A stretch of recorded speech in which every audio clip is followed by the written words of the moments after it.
Hi, Gemini. Welcome to your January 2023 reading. All right. So, for those of you who feel like your love lives have been a little bit stagnant, well, I don't think anything gets moving until we get moving. And that's a concept I think we'll talk about on a few points today. How the mind and the body work together. Of course, you can affect the body with the mind. We talk a lot about this nowadays. How meditation calms the body down, lowers blood pressure, boosts the immune system. But I wonder if we talk enough about how the body can benefit the mind and how that door swings both ways. We have the Empress here and the Seven of Cups. So, on the 12th of January, Mars will go direct in our sign.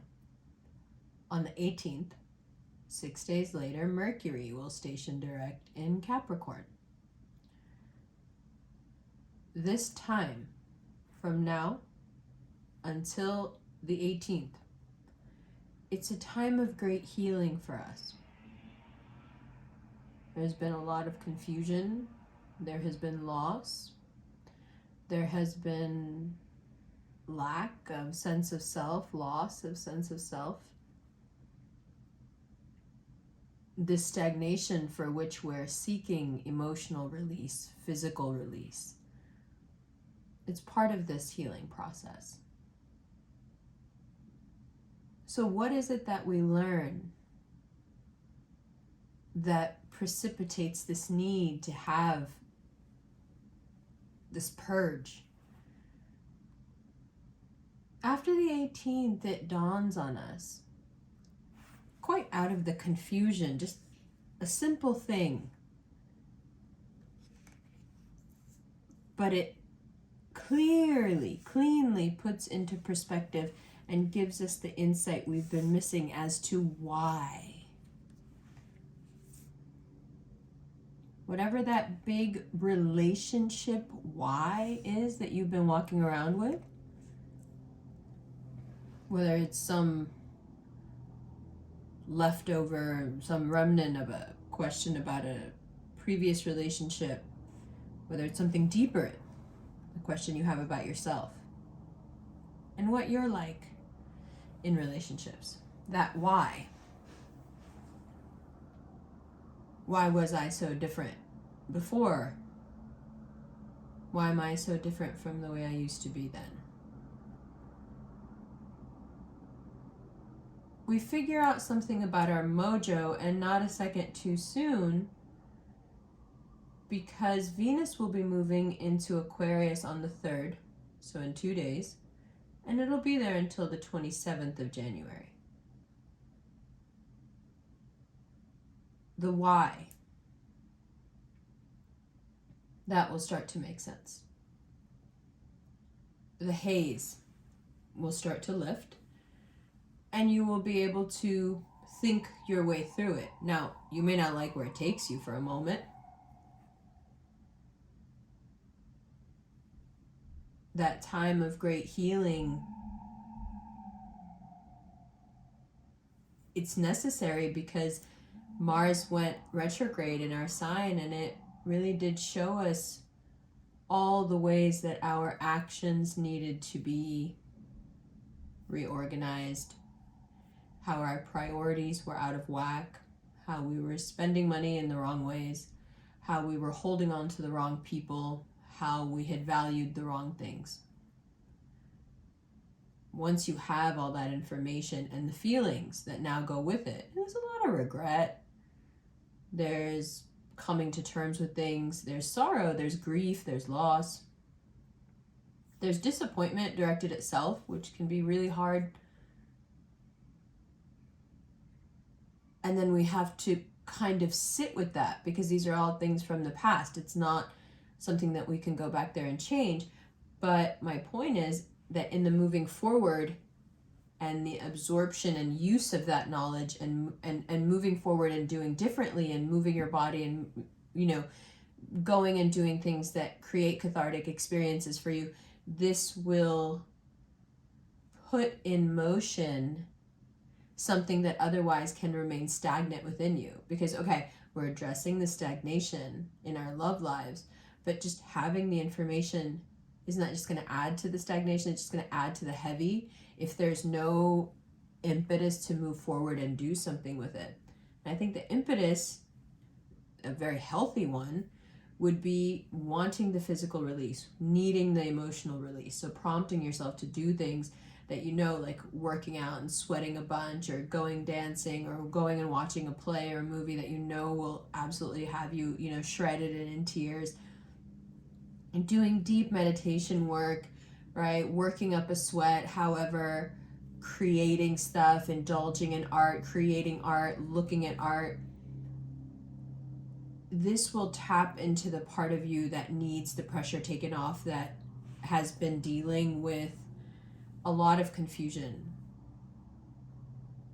I think Gemini has been so confused that we just pretended that we knew how to see in the dark. We've just been kind of pretending that we can see, and so most people haven't caught on that we can't see. But Venus moves into Aquarius and we can see pretty well. But wouldn't it be really clear, wouldn't it be really great if by the time we get to the end of Venus being in Aquarius and we're having this like sweet spot last week of January thing going on, wouldn't it be really great if we walked into that last week feeling deeply healed and seen and nurtured by ourselves? These are the moments, you know, January is one of those moments where self-neglect is very apparent in a person, in this case, in a Gemini.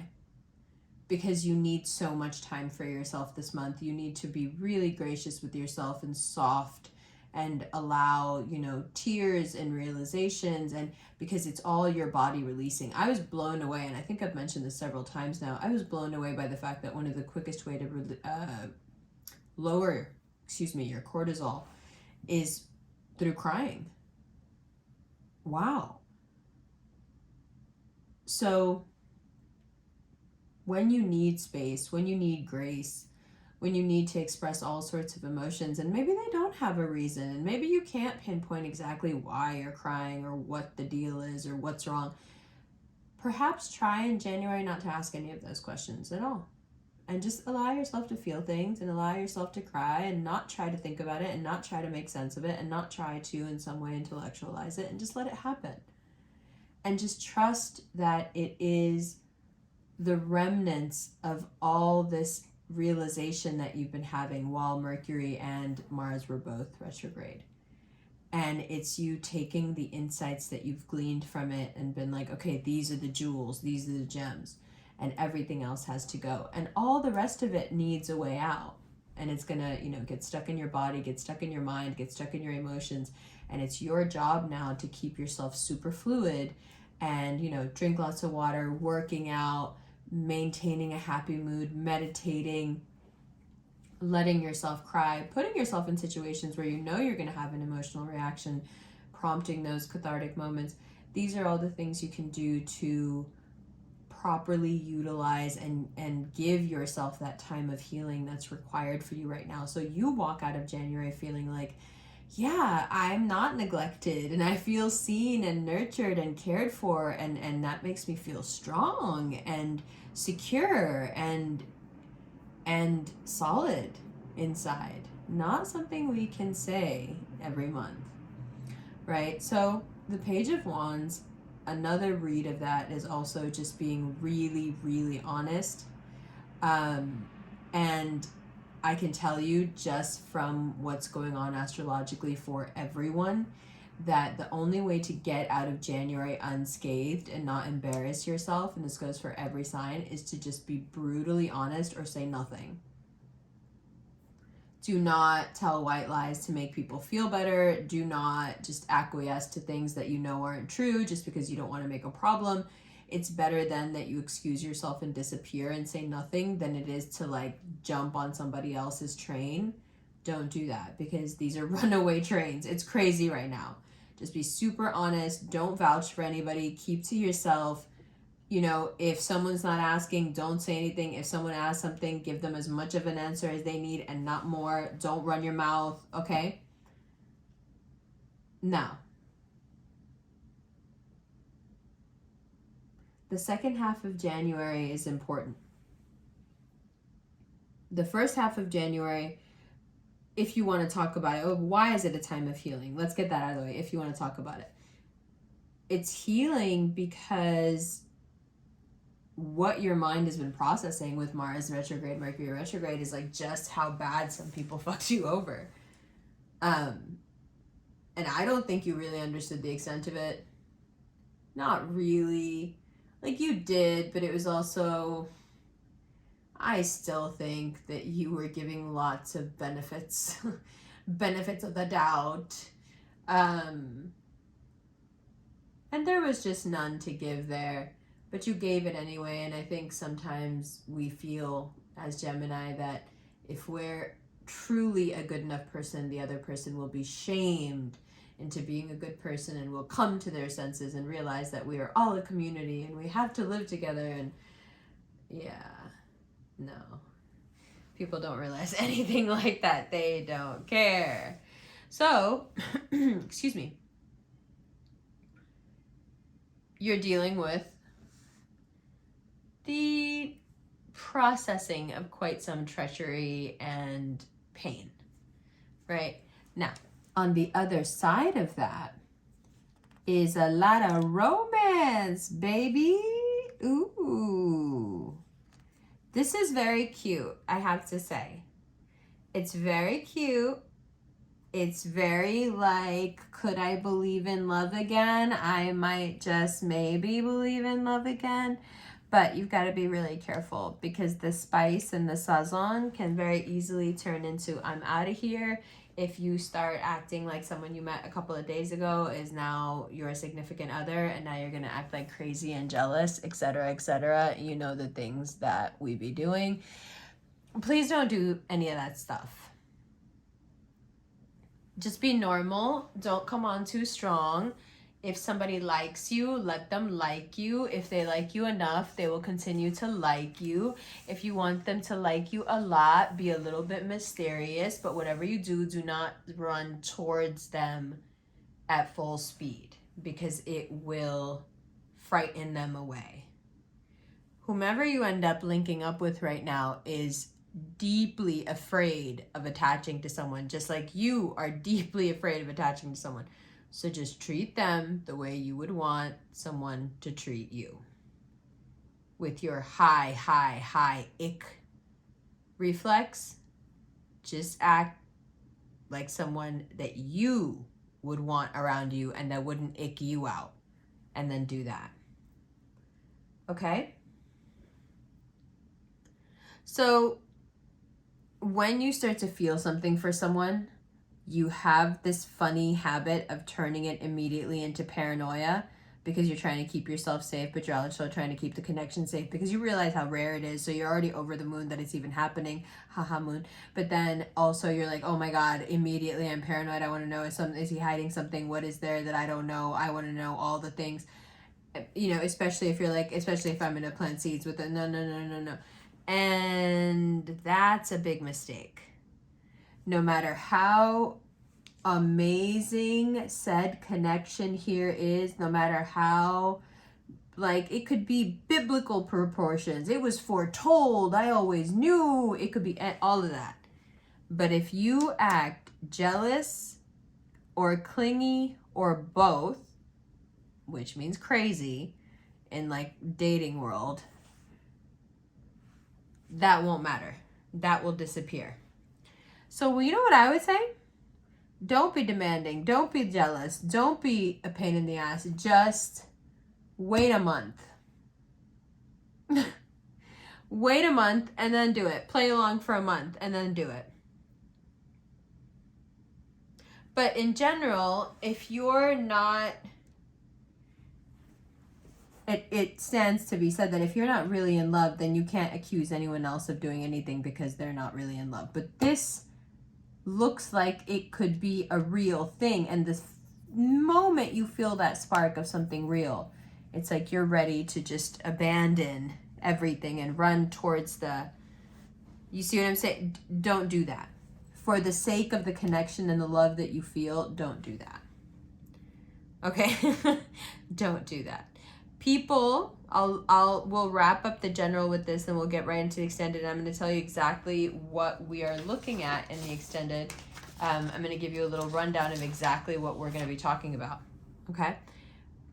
The concept that we're going to start with in the extended is people are not a commodity. And then we're going to be talking about money itself. We're going to be talking about the last few days, just the last 5 days of January. We're going to talk about professional setbacks and about this body self-centered calm that we've been talking about and these big changes that are happening. Okay, so that's all in the extended. That's available on Vimeo on a page that's Gemini 2023. The whole page is just for you guys. It's all the videos for the year and also other stuff, cool stuff online. And yeah, it's like walking meditations and stuff like that. If you haven't heard of it, it's pretty cool. So all of that is on Patreon, and then the extended for this will also be on Vimeo. But if you don't have access to Patreon and you want to be in on the live meditations and the walks and everything, I have started putting those up on Vimeo as well. Okay? Good. I love you. Let's get in it extended right now.